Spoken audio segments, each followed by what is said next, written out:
تو سب سے پہلی بات تو یہ ہے کہ حضرت ابراہیم علیہ الصلوۃ والسلام نے بت کیوں توڑے؟ دیکھیے قرآن کریم میں اس واقعے کا 2-3 جگہ تذکرہ آیا ہے، ان میں سب سے زیادہ تفصیل سے جو ذکر آیا وہ ہے سورہ انبیاء میں۔ تو میں پہلے آپ کو سورہ انبیاء میں 17ویں پارے میں لے چلتا ہوں، اور وہ اس طریقے سے کہ اللہ سبحانہ و تعالی فرماتا ہے کہ حضرت ابراہیم میں اور ان کے والد میں اور علاقے کے دوسرے لوگوں میں شرک کو لے کر، بت پرستی کو لے کر ڈیبیٹ چل رہی ہے۔ تو حضرت ابراہیم نے اپنے باپ سے، اپنی قوم سے کہا، اذ قال لأبیہ وقومہ ما هذه التماثیل التي انتم لها عاکفون، یہ کن بتوں کے اوپر تم پڑے رہتے ہو؟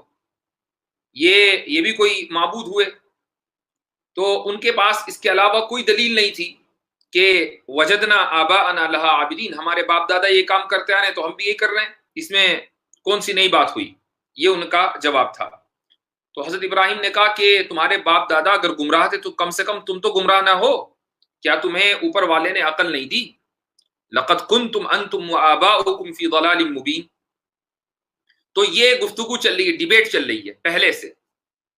اس کے بعد یہ ہوا کہ قرآن نے ذکر کیا کہ پوری بستی کو کسی کارنیول میں، کسی سیلیبریشن میں بستی سے باہر جانا تھا، اور وہاں پر پوری بستی کو جب جانا ہوا، حضرت ابراہیم کو بھی آفر آئی کہ آپ بھی چلیں، سب لوگ جا رہے ہیں تو تم کیوں نہیں جا رہے ہو؟ باپ نے کہا۔ تو حضرت ابراہیم نے بہانہ کر دیا کہ انی سقیم، بیمار ہوں۔ اب انی سقیم کا مطلب کیا کیا؟ حضرت ابراہیم نے جھوٹ بولا؟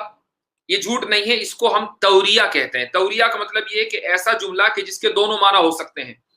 ایک ظاہری معنی ہے جس سے لوگ یہ سمجھتے ہیں کہ شاید جھوٹ تھا، حضرت ابراہیم بیمار تو تھے نہیں، لیکن ایک باطنی معنی ہے جس کو ہم جیسے انگریزی میں کہتے ہیں کہ آئی ایم سک آف یو، کہ عاجز آ گیا۔ ایک سقیم کے معنی یہ بھی ہیں کہ بھائی تم ہی جاؤ۔ تو بہرحال حضرت ابراہیم علیہ الصلوۃ والسلام نے وہی دوسرے معنی مراد لیے۔ خیر وہ لوگ یہ سمجھے کہ حضرت ابراہیم شاید بیمار ہوں گے، سب لوگ چھوڑ کر چلے گئے۔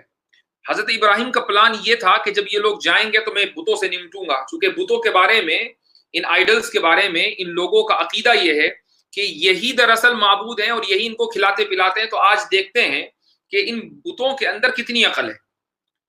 تو حضرت ابراہیم پھر اس ٹیمپل میں آئے جہاں بت رکھے ہوئے تھے، اور وہاں بہت سارے بت تھے، ایک بہت سب سے بڑا تھا، پھر چھوٹے چھوٹے کئی سارے تھے۔ تو قرآن کہتا ہے کہ فَجَعَلَهُمْ جُذَاذًا إِلَّا كَبِيرًا لَهُمْ لَعَلَّهُمْ إِلَيْهِ يَرْجِعُونَ، سب کو توڑ دیا سوائے سب سے بڑے والے کو، جو سب سے بڑا تھا اس کو چھوڑ دیا۔ بلکہ ایک روایت کے اندر یہ آتا ہے کہ جس اوزار سے اور جس آلے سے توڑا تھا وہ آلہ اس بڑے بت کے پاس رکھ دیا اور اس کے ہاتھ میں تھما دیا۔ تو گویا کہ ایسا ہوا جیسے کہ بڑے بت نے چھوٹے بتوں کو سب کو توڑ ڈالا۔ اب جب یہ لوگ واپس آئے اور ٹیمپل میں پہنچے تو انہوں نے دیکھا کہ یہاں تو ہر چیز بدلی ہوئی ہے، بت ٹوٹے ہوئے پڑے ہوئے ہیں، اور ایک سب سے بڑا بت ہے وہ کھڑا ہوا ہے۔ تو کہنے لگے من فعل هذا بآلهتنا انه لمن الظالمین، ہمارے معبودوں کے ساتھ یہ کس نے کیا ہے؟ بڑا ظالم آدمی ہے۔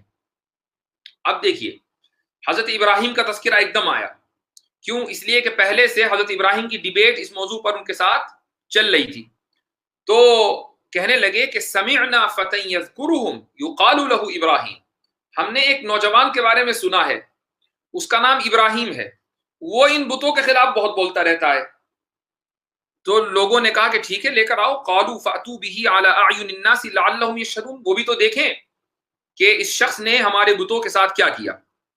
اب جب حضرت ابراہیم علیہ السلام کو لایا گیا اور پوچھا گیا کہ آپ نے یہ کام کیا ہے، تو حضرت ابراہیم نے کہا کہ نہیں، قال بل فعله كبيرهم هذا فاسألوهم ان كانوا ينطقون، یہ جو سب سے بڑا بت ہے نا اسی نے کیا ہے، اگر تمہیں یقین نہ ہے پوچھ لو۔ ظاہر ہے کہ یہ حضرت ابراہیم علیہ السلام کا ایک آرگیومنٹ تھا، ایک پریکٹیکل آرگیومنٹ تھا کہ تم ان بتوں کو یہ سمجھتے ہو کہ یہ تم کو نفع پہنچاتے ہیں اور نقصان پہنچا سکتے ہیں، تو نفع اور نقصان تو وہ پہنچائے گا نا کہ جس کے پاس کوئی طاقت ہوگی، قدرت ہوگی، کوئی پاور ہوگی۔ اب یہ ڈیبیٹ چل رہی ہے پہلے سے، اس ڈیبیٹ میں اپنے پوائنٹ کو ثابت کرنے کے لیے حضرت ابراہیم علیہ السلام نے کچھ بت توڑے اور سب سے بڑے کو چھوڑ دیا، اور قوم کو یہ چیلنج دے رہے ہیں کہ ٹھیک ہے اگر تمہیں ایسا لگتا ہے کہ یہ بت تمہیں نفع پہنچا سکتے ہیں، نقصان پہنچا سکتے ہیں، تو آج اپنے سب سے بڑے والے بت سے پوچھ لو کہ اس نے توڑا یا کسی اور نے توڑا، یہ تو یہی موجود تھا۔ تو وہ کہنے لگے کہ ثم نوکسوا علی رؤوسہم لقد علمت ما هؤلاء ينطقون، کہنے لگے کہ بھائی تمہیں پتا ہے کہ یہ بولتے بولتے نہیں ہیں. تو حضرت ابراہیم نے کہا کہ اور پھر میں کیا کہہ رہا ہوں، تم ایسی چیزوں کی عبادت کرتے ہی کیوں ہو کہ جو تمہیں نہ نفع پہنچا سکتے نہ نقصان پہنچا سکتے. اب دیکھیے حضرت ابراہیم علیہ السلام نے جو بتوں کو توڑا وہ اس لیے نہیں توڑا کہ ان کو توڑنا تھا بغیر کسی وجہ کے. میں نے ایک موقع پر اور ذکر کیا تھا اس سے پہلے کہ کسی بھی بلڈنگ کو، کسی بھی بت کو، ٹیمپل کو، اگر اسلام میں اسلامک ہسٹری، ایک ہے مسلم ہسٹری جو بادشاہوں کی ہے وغیرہ وغیرہ، ایک ہے اسلامک ہسٹری رسول اللہ صلی اللہ علیہ وسلم کی سیرت ہے، خلفائے راشدین وغیرہ کی. اس موقع پر اگر کسی بت کو یا ٹیمپل کو توڑا گیا ہے تو اس کی ایک معقول وجہ تھی، اس کی ایک لاجیکل ریزننگ تھی، اس کے پیچھے پورا ایک بیک گراؤنڈ تھا. جب تک آپ اس کو نہیں سمجھیں گے تب تک آپ اس مسئلے میں الجھے رہیں گے. بلکہ میں آگے بڑھ کر یہ کہتا ہوں کہ اگر معقول وجہ ہو تو مسجد کو توڑنا بھی جائز ہے. معقول وجہ ہو تو بت تو چھوڑیے، مسجد کو بھی توڑنے کی اجازت ہے. خود قرآن کریم میں مسجد ضرار کو توڑنے کا حکم ہے. یہ مسجد ضرار کون سی مسجد ہے؟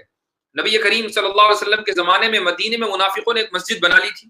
نہ وہاں کوئی بت تھا بلکہ اس کا نام بھی مسجد ہی رکھا تھا. مقصد وہاں عبادت کرنا تھا. ان لوگوں نے یہی کہا کہ ہم یہاں نماز پڑھا کریں گے، ہم یہاں اذان دیا کریں گے، ہم یہاں قرآن پڑھا کریں گے. لیکن اللہ تعالیٰ نے منافقین کا جو اصل مقصد تھا پروپیگنڈا کرنا اور اپنا ایک الگ سے کمیونٹی سینٹر بنا لینا، اس کے بارے میں اللہ تعالیٰ نے نبی کریم صلی اللہ علیہ وسلم کو باخبر کر دیا کہ یہ مسجد بظاہر لگ رہی ہے لیکن حقیقت مسجد نہیں ہے، لہٰذا اس کو توڑ ڈالو. تو اسلام میں تو اگر معقول وجہ ہو تو بت تو چھوڑیے، مسجد کو بھی توڑنے کی اجازت ہے. یہاں معقول وجہ تھی تو مسجد ضرار کو توڑنے کا حکم دیا اور مسجد کو توڑ دیا گیا، اس کو ڈیمالش کر دیا گیا.